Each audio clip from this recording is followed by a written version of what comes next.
Welcome to Creepypasta Theater, a show where we explore the strange world of creepypasta.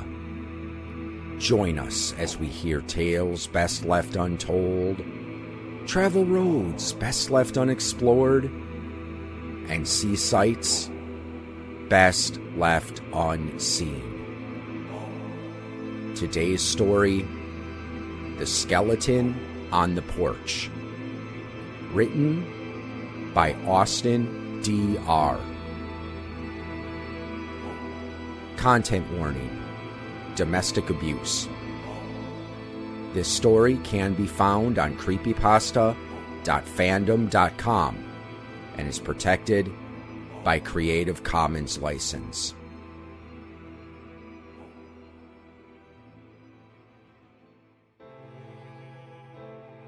Tommy Morgan did not have the best life.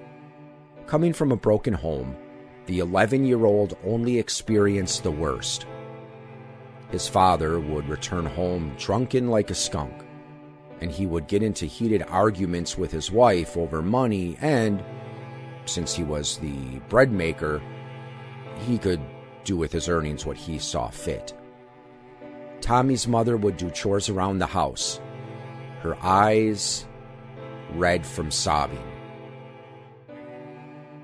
Tommy himself would receive whippings from his father for the slightest of offenses.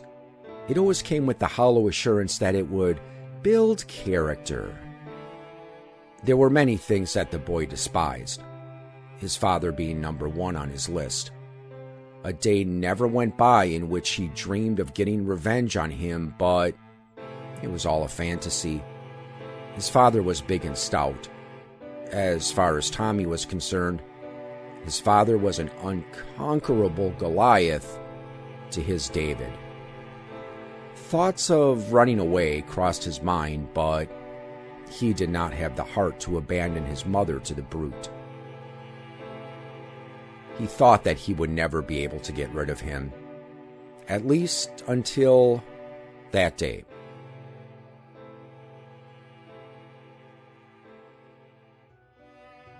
One of the few joys Tommy had in life was Halloween.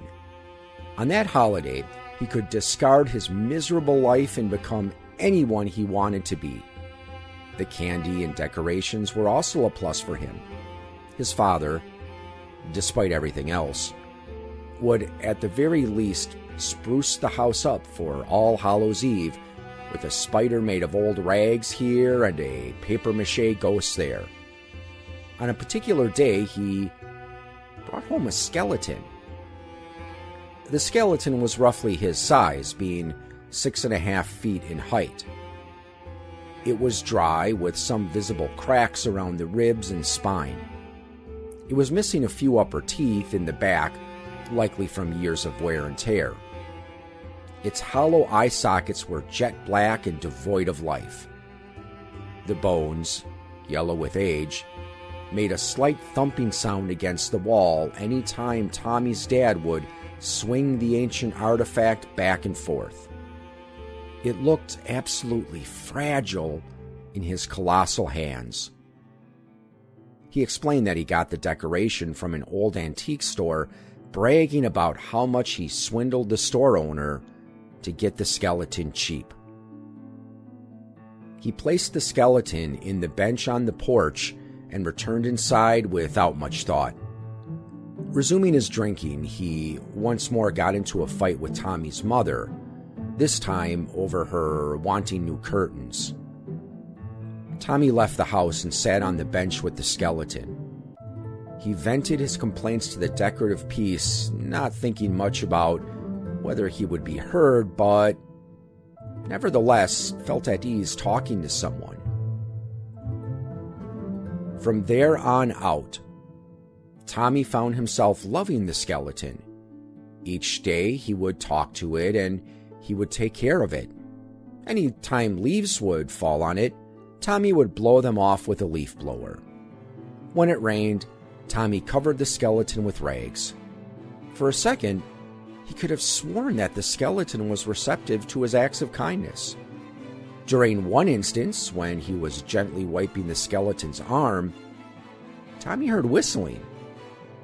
From the direction he was looking, it appeared that its teeth were clattering. However, Tommy chalked it up to the wind blowing through the skeleton's mouth. Beyond his days spent with the Halloween decoration, Tommy's life continued as normal. His parents would argue over the tiniest of offenses, and his mother would resume doing chores around the house with tear-streaked eyes. Tommy would continue to receive beatings that his father thinly veiled as discipline. During dinner, Tommy accidentally dropped a glass, causing it to fall on the floor and break into a million pieces. As his father was beating him, there was a sudden thumping coming from the porch. Alarmed, the three paused to listen to the sudden noise. Whatever was out there paced back and forth on the porch, stomping as hard as its foot would allow. With bated breath, Tommy's father approached the door, opened it, only to see the skeleton in its sitting position. Once more, it was attributed to the culprit being the wind. For the next few days, the thumping would continue. The repetition ate away at Tommy's father, spurring him to leave home and remain out for longer hours. In his dreams, he was tormented by the skeleton. He would find himself in bed, alone. The skeleton appeared at the foot of his bed, and it slid over his body, just coming short of his neck. His dad would wake up with a jolt and refuse to sleep the rest of the night. However, Tommy's dreams were starkly different. He would receive sweets and other confections, and his father would be far away. The skeleton would stand by, looking at him in the distance.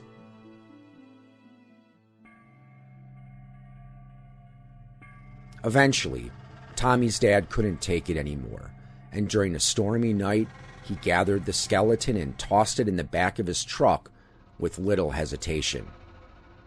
Poor Tommy was awakened from his deep slumber, only to see the skeleton that he cherished being driven away. He ran to the door, but the truck bolted to life and buckled its way off the driveway.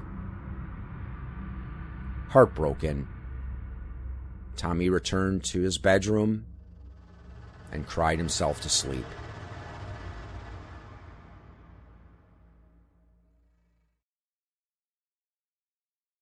The next day his father returned, and so did the skeleton. Surprised at first, Tommy was grateful that his friend was back. Even more bizarre, his father was kinder. When Tommy accidentally broke a plate, instead of the whipping he was anticipating, he was instead given a stern but fair warning about how he could have hurt himself. There were no more arguments over money, which meant that his mother was now at peace. Their marriage also improved, and the two seemed more in love with each other in all the years of their life. However, Tommy couldn't help but notice that his father was acting weird. He moved around as if he were a stranger in his own skin. His legs would wobble and his knees buckle from the smallest of movements. Sometimes, the skin around his face would slide, forcing him to push it back up with his spare hand. His jaw would hang agape as he ate, which translated to shoving food into his mouth at the back of his throat.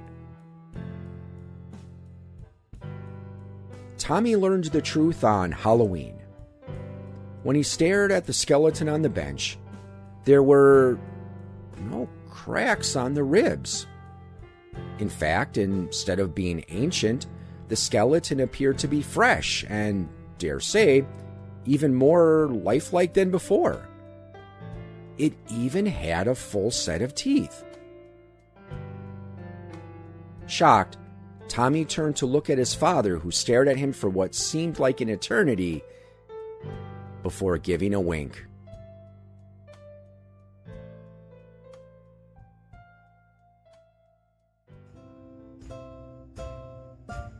You have been listening to a presentation of Point of Insanity Game Studio. Visit us on the web at www.poigamestudio.com. Follow me on most social media sites at POI Game Studio, and check out my music channel on YouTube at Al Seeger Music.